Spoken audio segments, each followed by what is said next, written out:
Hello, hi. If you're joining me again, welcome back. If you're new here, hi, my name is Nikita. I'm a recovering addict. I also suffer from BPD, ADHD, and CPTSD. I speak more about these disorders and how I manage them in other videos that I've posted, so feel free to check them out if you'd like. Today's video is in reference to yesterday's video, in which I spoke about how I did not feel like I owed my parents anything just for giving birth to me, because they put me through a lot. Now, to give you an idea of what they've put me through, I'm going to give you a background on it.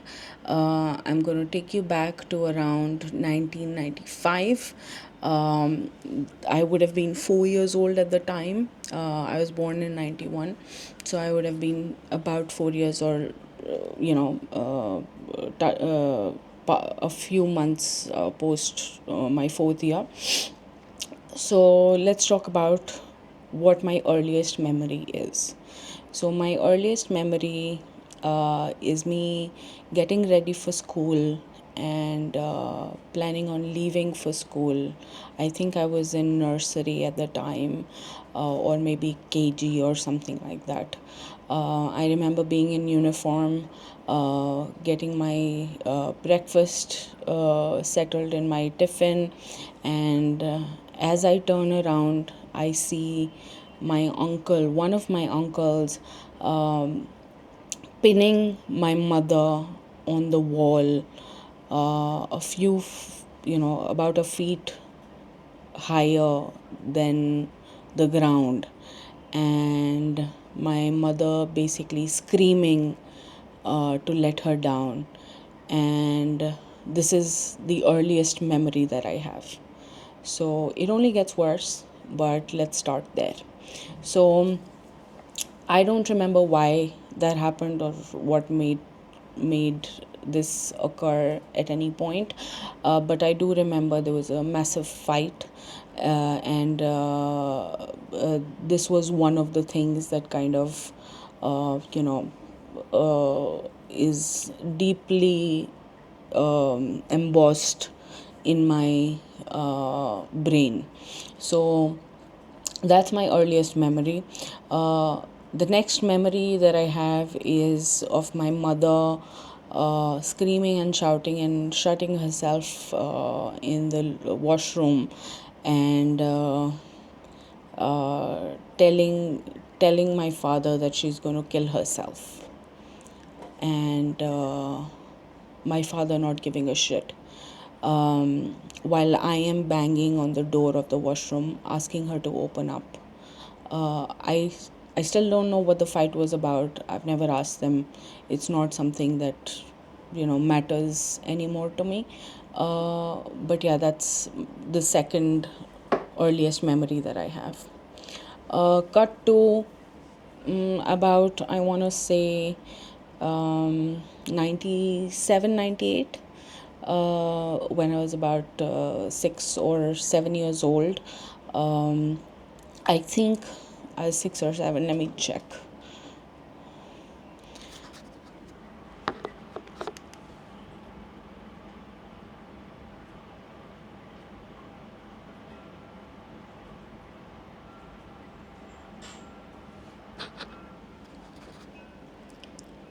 Yes. So I was about 6 or 7 years old. I was in grade one, and like I mentioned in a few previous videos, we were living in Thika at the time. My elder sister was back in Kisumu, another small town in Kenya, with my grandmother and my grandfather. Paternal grandparents, and they were lovely. They loved us like we were their world. So while I was happy for her being with them, the kind of shit that my parents put me through while I lived with them was just the worst. So the memory that I have of that time is waking up in the middle of the night, uh, to screaming and shouting. And as I walk out of my room into the corridor, I see my mom on one end, my father on the other. My mom has her bag packed and she's threatening to leave, and my father is telling her to go if she wants to. And I am basically crying. I still remember feeling my bare feet, stomp the floor over and over again, saying, "Please stop, please stop, please stop." And that's the memory that I have. I don't remember how it came to the point wherein she stayed back, whether he convinced her or not, I don't know. So, in all these scenarios, you may feel that, why hate your mother? Something must have happened, something that my father would have done, or something like that. But to be honest, there are two stories or two versions of stories that I get to hear from my parents, in which the other person is the villain.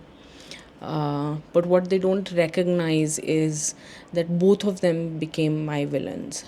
And yeah, that lack of awareness is what is missing in both parents. Now it continues to this day. It's not like they grew up or they got over it or anything like that. So let's move a little further then. I want to say I was in sixth grade. I would have been perhaps 6, 7, 8, 9, 10. Let me see how old I would have been.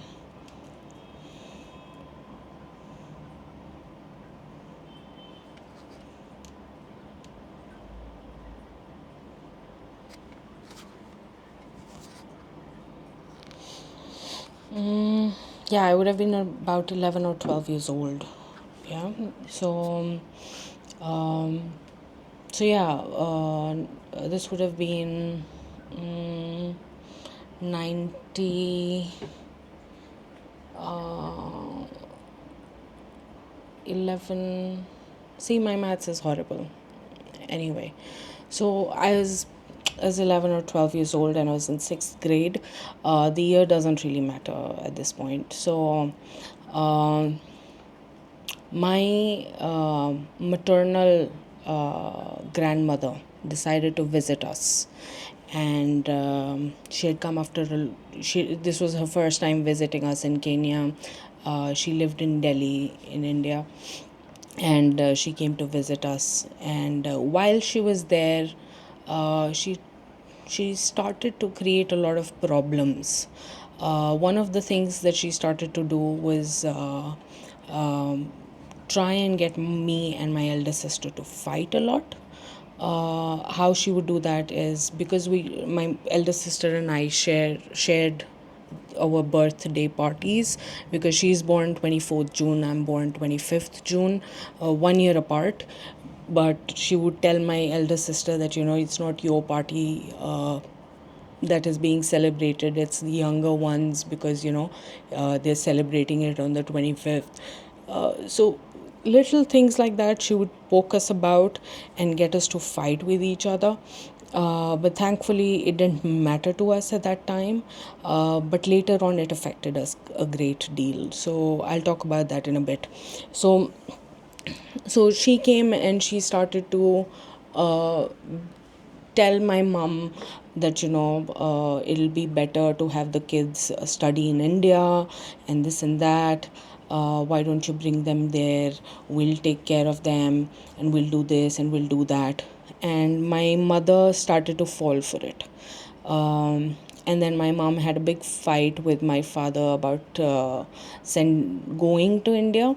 My father was not in favor of sending us alone, and so he gave her the option to either go with us or not go at all. and she was hell bent that she wanted to take us. So she decided that she'll take us. In fact, I think a day before the flight, they had another fight at that time. It was either the day of the flight or a day before the flight. And they had a huge, massive argument about this, wherein my mom started crying. My father did not want us to go. He said he'll get lonely, and he just didn't want us to go, basically. And my mom was hell bent that I haven't been to India for so long, and I want to go, I want to meet people, I want to do this, I want to do that. So all me, me, me, me, me. So anyway, she brought us to India, and we got here, and things started to get worse day by day. Uh, we started to live with my mom's parents and her brother, her brother's wife, and their two children, both sons. Um, what started to occur then was this massive, not massive, but these small doses of, um, how, what do I call it? Manipulation, basic manipulation. So what she would do is, of course, she was already my maternal grandmother. She was already trying to get my sister and I to fight, but because that wasn't happening, what she started to do is she would poke us about things. So she would tell us things like, you can't wear this, you can't do that. And we had never heard these kind of things. Like, my father was very chill, my paternal grandparents were very chill about things. So she started to do all these things: you can't wear this, you can't eat this much, you can't do this, you can't do that, don't touch this, don't touch that, that belongs to her grandson or the other grandson, and things like that. And then one day, my mother gets a call from India, and she starts crying and things like that. And uh, I was still in grade 7, by the way. So this was just within the first year that we had come to India. So she gets a call, and she's crying and things like that. And I go to her and I ask her, what's up, what's going on? And she says, your father's having an affair. um, uh, uh, he doesn't care about us, this and that. And immediately I was like, what are you talking about? And she started saying that she has to go back. And I told her that, take us with you. And she was like, no, I can't take you with me, you need to study here, you need to do this, you need to do that. And basically, I think within a couple of days of that conversation, she left us with her parents to go back to Kenya. And things just kept getting worse for us. Now her parents would start hitting us on things, start talking badly about our paternal grandparents, taunt us on things, taunt us on, my father's behavior and all of that. And for a child to keep hearing all of this is very difficult. And so it really scarred us in how we looked at life. And the hitting, especially the way they hit us, they would slap us and push us around and things like that. We had never experienced that with our father, our mother, or our paternal grandparents. So we didn't know why this was happening, and we didn't have our mother or our father with us. So it became very isolating and it felt like they had just given up on us, or they'd stopped thinking about us. Another thing my mother had promised before she went back is that she would leave a phone with us so that we could speak to her whenever we wanted. So she bought a cell phone, and she gave it to her mother. Now, her mother wouldn't allow us to speak to our parents at all. She would make up excuses about it. She would say that, your mother's busy right now, and she wouldn't give us the cell phone. And if we demanded it, then she would, hit us again.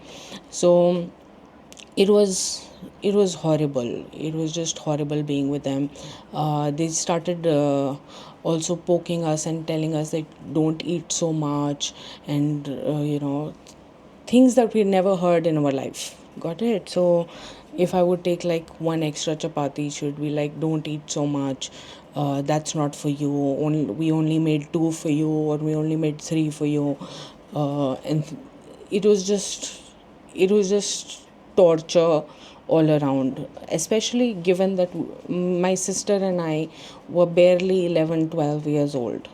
Yeah, so hearing things like that was just horrible. Like, I remember once I opened the fridge, and there were cheese slices there, and I love cheese.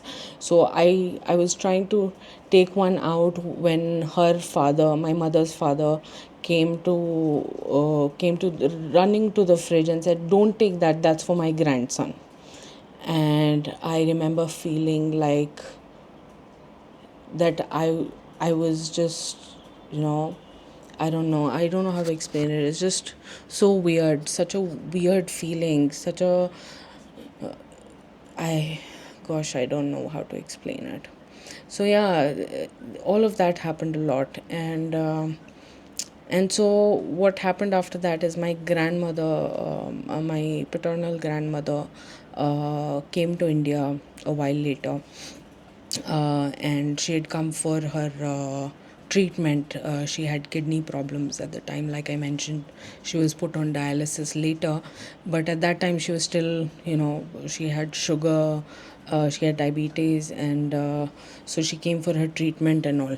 So when she was here, I basically ran away from my maternal grandmother's place to my paternal grandmother's, and I told her all that she was putting us through, and I told her that I can't live with them.